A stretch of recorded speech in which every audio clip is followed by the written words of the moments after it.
Magandang araw po. Ang pag-aaralan po natin ngayon ay patungkol sa speaking of tongues.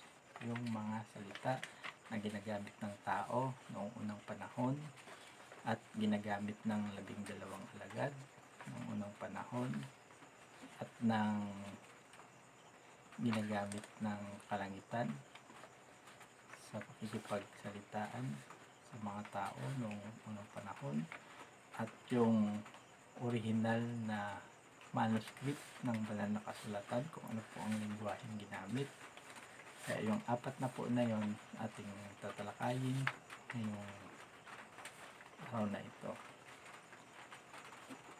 Ating pong uunahin yung ating salita, mga tao noong unang panahon.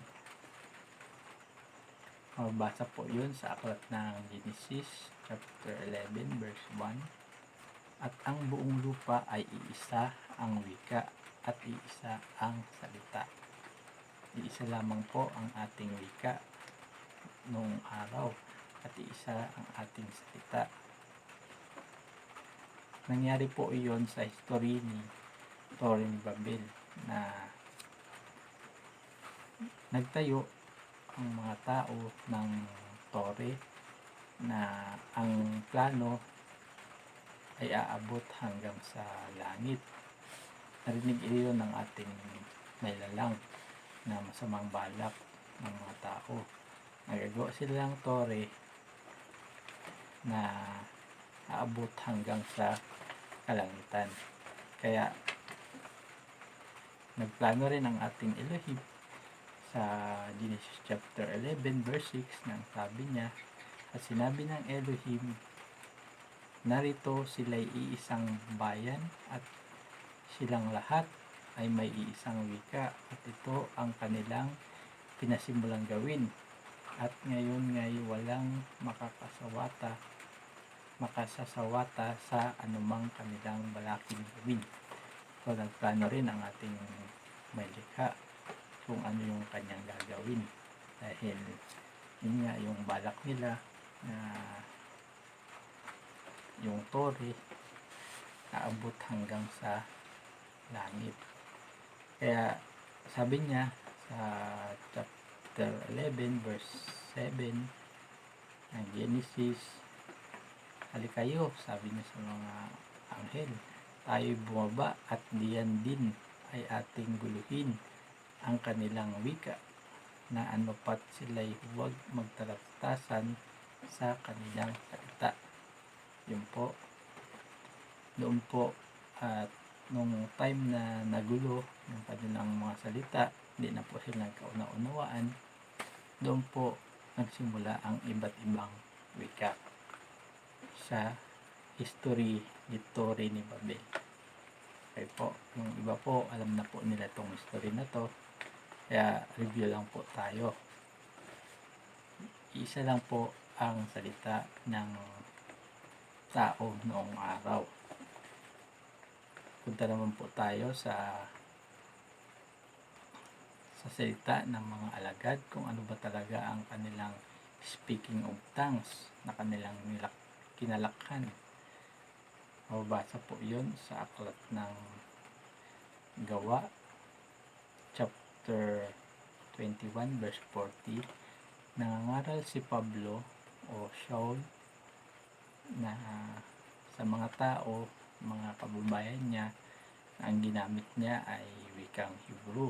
Nabasa yun sa aklat ng Gawa chapter 21 verse 40 at aklat ng Gawa chapter 22 verse 2. Yun po na ang 12 alagad ay nangangaral sila sa kanilang lingwahe, sa wikang Hebrew. So nagkaroon din po sila ng pangangaral sa iba't ibang wika dahil po doon sa ibinigay ng kanilang spiritual na yun po doon sa history na sila'y dinatnan ng banal na espiritu na nakawangi sa dilang apoy. Mababasa po yun sa aklat ng Acts chapter 2 verse 6 na Nagsalita din po ang mga 12 alagad ng iba't ibang wika. Ginamit po nila iyon sa pangangaral nila sa iba't ibang bansa para maunawaan po sila ng mga tao. Pero ang kanilang speaking of tongues na kanilang nilakhan, mga Israelites po sila, mga Hebrew. So, pag-aralan na po natin yung pangalawa. Yung una po, yung iisa ang ating wika, mga tao. Pangalawa po ay Hebrew language ang ginagamit na speaking of tongues ng mga Israelites at mga alagad. At nakapagsalita din po sila ng iba't ibang wika sa pamamagitan ng dilang apoy ng banal na espiritu. At ang pangatlo po, nagsalita ang kalangitan sa wikang Hebrew. Mababasa po yon sa Aklat ng Gawa, chapter 26, verse 14. Sabi po niya roon, "At nang mapasubasub sa lupa kaming lahat, ay narinig ko ang isang tinig na nagsasalita sa akin sa wikang Hebrew, Saulo, Saulo, bakit mo ako pinag-uusig? Mahirap sa iyo ang sumikad sa mga matulis." Kaya minarinig sila ng boses ang galing sa kalangitan sa wikang Hebrew.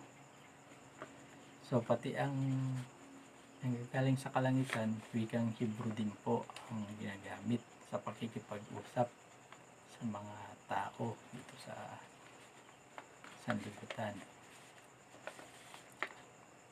Ang pang-apat po ay ang banal na kasulatan po ay nasulat din sa wikang Hebrew. Bagamat nasulat din po ito sa English, Tagalog o Grego, original po nito na manuscript o sulat kamay ng mga apostol o mga propeta ay wikang Hebrew.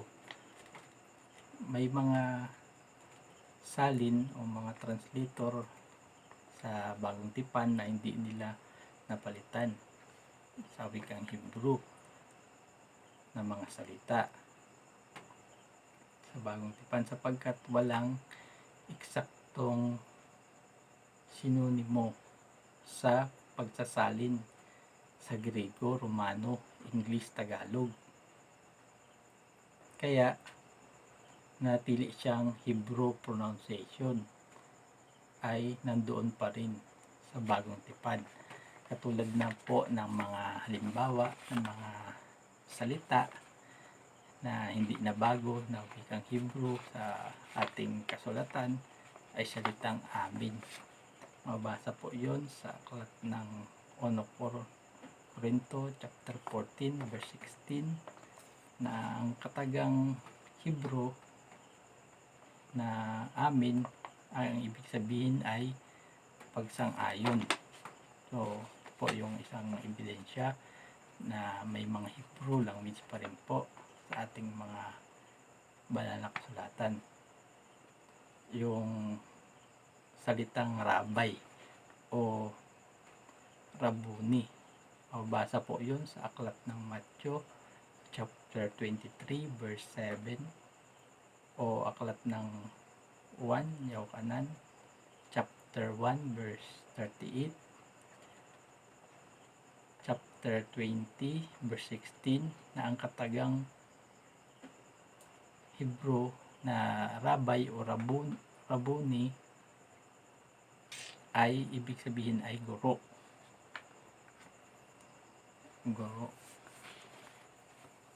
Aba, ito po rin po ay isang wikang Hebrew pronunciation. Mababasa po yun sa aklat ng Marcos chapter 14 verse 36, Roma chapter 8 verse 15 na ang ibig sabihin po ng Aba ay kahulugan ay ama. Yun po ang ibig sabihin ng Aba. At maraming mga lingwahe po na binanggit sa banal na kasulatan na wikang Hebrew siya pronunciation na hindi nila salin o wala siyang saktong sinonimo sa mga Grego, Romano, Tagalog, English. Kaya nanatili po siyang Hebrew pronunciation. Katulad po nung time na pinagaling ng ating Savior yung isang dalaga na ang sinabi niya, Talita Komi. Marcos chapter 5 verse 41, doon po mababasa yon. Sa katagang Hebrew na ang ibig sabihin ay magbangon ka. Yun po. At nung time na namatay ang ating Savior, bago siya nawalan ng hininga, may binanggit po siya, Ili, Ili, lama sabachthani. Mababasa po yun sa Matthew chapter 27 verse 46. Yun po ay Hebrew Aramikong binigkas ng ating Savior na si Joshua. Elohi, Elohi lama sabachthani. Mababasa rin po yon sa aklat ng Marcos chapter 15 verse 34. At ang salitang hallelujah, na ang ibig sabihin po ng salitang hallelujah sa Hebrew, katagang Hebrew, pangkalahatan na pagpupuri sa pangalan ng ating tagapaglikha na si Yahweh.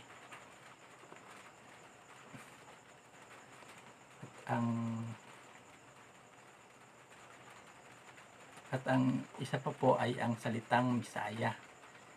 Ang salitang Misaya po ay mababasa po yun sa aklat ng 1 o Yohanan chapter 1 verse 41, at sa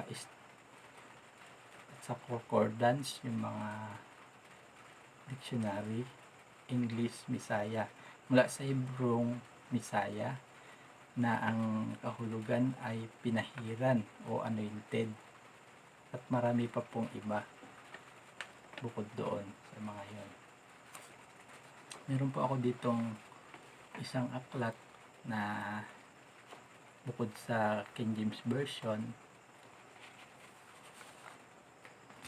ito po ay Hallelujah Scripture. Hallelujah Scripture, na ang meaning, Hallelujah means praise.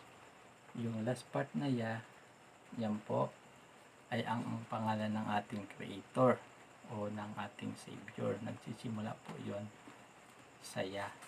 Kaya ang banal na kasulatan po ay nasulat po siya sa manuscript na original na Hebrew language.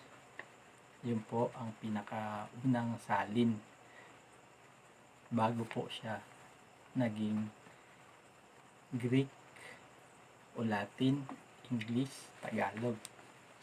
Kaya ito pong napag-aralan natin ay ang mga speaking of tongues. Tayong mga tao, unang una po ay may isang salita. Pangalawa po, ang salita ng mga alagad din. Habang nangangaral sila ay wikang Hebrew ang ginamit. Bagamat sila ay nagsalita ng iba't ibang wika dahil sa kanilang pangangaral, dahil sa pangaral nila kung saan mang dako o saan mang ibang bansa, kaya po nakapagsalita din sila. Sa magitan po yun ng banal na espiritu na dumating sa kanila. Mababasa po yun sa aklat ng Gawa chapter 2 verse 6. At nang marinig ang ugong na ito ay nangagkatipon ang karamihan at nangamaang, sapagkat sa kanila'y narinig ng bawat isa na sinasalita ang kanilang sariling wika. So, maraming nakarinig ng mga iba't ibang salita na binanggit ng mga 12 alagad that time. So, pero ang kanilang kinalakhang salita, sila po ay mga Israelites, mga Hebrew language ng kanilang katutubong wika. So, yun po. Unang-una, yung tayong mga tao may iisang wika that time, noon. Pangalawa po, yung 12 alagad, ang kanilang salita din ay wikang Hebrew hanggang sa kanilang pangangaral. Pangatlo po, ang kalangitan ay gumagamit po siya sa pakikipag-usap sa ating mga tao na Hebrew language. At ang pang-apat po, ang banal na kasulatan ay nasulat din sa original na wikang Hebrew. Yun po yung mga nabanggit natin na hindi nila kayang i-translate. Yung amen, rabbi, aba, talitakomi,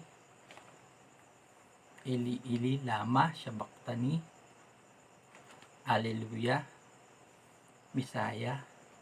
Yun po yung mga napili kong mga Hebrew language, pero marami pa pong iba katulad ng Bethesda, na ang ibig sabihin na pintuan ng mga tupa, o Golgotha, na ang ibig sabihin ay dako ng bungo. Yan po, marami pa pong iba. Kaya ang banal na kasulatan po, ang original po talaga ng banal na kasulatan hanggang sa New Testament, Old and New Testament, ay nasulat po yon sa wikang Hebrew. Ito po ang aklat na to, Hallelujah Scripture. Nandito po yung mga halimbawa po. Ayan. Tanakh, First Covenant, Torah Teaching. Yung Torah Teaching po ay first 5 books of Moses, Genesis, Exodus, Leviticus, Numbers, Deuteronomy. Pero ang totoo pong tawag nila doon sa Genesis ay Bereshit, Exodus, Shemot, Leviticus, Vayikra, Numbers ay Bimidbar, at ang Deuteronomy ay Devarim. Yan po, marami po pong mga meaning ang ibig sabihin. Ultimo po yung mga pangalan, mga prophets at saka mga alagad ay may mga meaning ang kanilang mga pangalan. So, sana po nakapulutan nyo po ang konting kaalaman o idea na ang ating salita ay noong araw ay iisa, at ang lingwaheng Aramaic Hebrew ay ginagamit din po sa pangangaral ng mga 12 alagad noon, at ang kalangitan ay gumagamit ng Hebrew language sa pakikipag-usap sa mga tao, at ang ating banal na kasulatan, ang translation, ang kauna-unahang translation po maging sa manuscript ay Hebrew language, dahil hindi po nila kayang palitan ang original na Hebrew ng mga ibang bigkas. Yun po, hanggang sa muli po. Sana po nakapulutan nyo ng konting pag-aaral itong ating topic ngayon. Hanggang sa muli po.